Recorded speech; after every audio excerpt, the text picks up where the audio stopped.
बस्ती के किनारे एक पुरानी हवेली खड़ी थी। लोग कहते थे कि उस हवेली में भूत रहते हैं। कई सालों से कोई वहां नहीं गया था। हवेली के चारों ओर उग आई जंगली बेलें और झाड़ियां भी उसे डरावनी बना देती थीं। एक दिन गांव के चार दोस्त राधा, मोहन और सिया ने तय किया कि उस हवेली में जाकर देखेंगे कि आखिर वहां पे क्या छुपा है। उन्हें रोमांस और डर का अनुभव करने का मन था। रात के अंधेरे में टॉर्च लिए वे चारों हवेली की ओर बढ़े। हवेली के पास पहुंचते ही उनके दिल की धड़कनें तेज हो गईं। दरवाजा खुला और किक्र की आवाज के साथ चारों अंदर दाखिल हुए।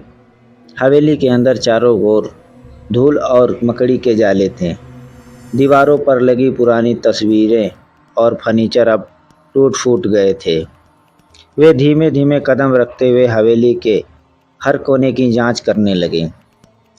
अचानक सिया की चीख सुनाई दी। बाकी तीनों दौड़कर उसके पास पहुंचे। सिया ने एक पुरानी किताब उठाई थी जिसमें खून के धब्बे थे।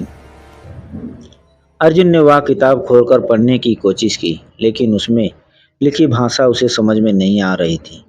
तभी हवेली के अंदर एक ठंडी हवा का झोंका आया और उनके कानों में किसी के हंसने की आवाज़ सुनाई दी। डर के मारे राधा का चेहरा सफ़ेद पड़ गया। मोहन ने सुझाव दिया कि अब हमें वापस चलना चाहिए, लेकिन अर्जुन ने उसे शांत करने की कोशिश की। वे सभी एक बड़े हॉल में पहुंचे जहां एक विशाल झूमर लटका हुआ था। अचानक झूमर अपने आप हिलने लगा और जोर की आवाज़ के साथ गिर पड़ा। अब चारों के होश उड़ गए थे। वे दरवाजे की ओर भागे, लेकिन दरवाजा अपने आप बंद हो गया। हवेली के बाद अंदर की आवाज़ें अब तेज हो गईं और दीवारों पर परछाइयां नाचने लगी। अर्जुन ने टॉर्च की रोशनी से देखा कि एक परछाई उनकी ओर बढ़ रही है। सिया ने जोर से प्रार्थना शुरू कर किया और राधा ने दरवाज़ा खोलने की कोशिश की, लेकिन बेकार। तभी एक भयानक हंसी ने हवेली को गूंजा दिया। एक बुजुर्ग औरत का भूत प्रकट हुआ जो कहने लगी, तुमने मेरी शांति भंग की है, अब तुम यहाँ से कभी नहीं जा पाओगे। चारों दोस्तों ने एक दूसरे की ओर देखा। उनकी आंखों में डर का पछतावा साफ झलक रहा था। भूत ने अपनी ठंडी उंगलियों सिया के गले की ओर बढ़ाई और तभी अर्जुन ने अपने टॉर्च को भूत की ओर फेंका।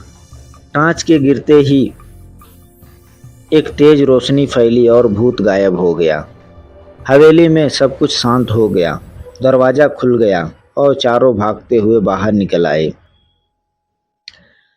गांव लौटकर चारों ने कसम खाई कि वे कभी हवेली की ओर नहीं जाएंगे और वहां होने वाली किसी भी घटना का जिक्र भी नहीं किसी से करेंगे। लेकिन वह रात उनके दिल और दिमाग में हमेशा के लिए बस गई, एक डरावनी याद बनकर। उस दिन के बाद हवेली के बारे में कोई चर्चा नहीं होती थी, लेकिन चारों दोस्त जानते थे कि वहाँ कुछ तो था जो मानव समझ से परे था, और भूतिया हवेली की कहानियाँ पीढ़ियों तक लोगों को डराती रही।